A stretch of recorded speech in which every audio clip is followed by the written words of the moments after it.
Ang mabuting balita mula sa langit sa araw na ito. Aleluya, aleluya!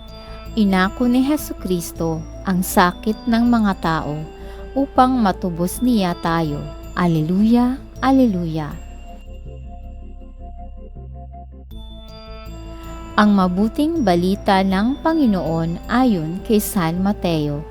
Pinupuri ka namin, Panginoong Hesukristo. Nang makababa si Jesus mula sa bundok, sinundan siya ng napakaraming tao. Lumapit sa kanya ang isang ketongin at lumuhod sa harapan niya.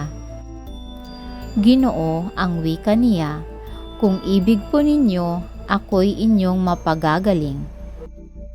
Hinipos siya ni Jesus at sinabi, "Ibig ko, gumaling ka."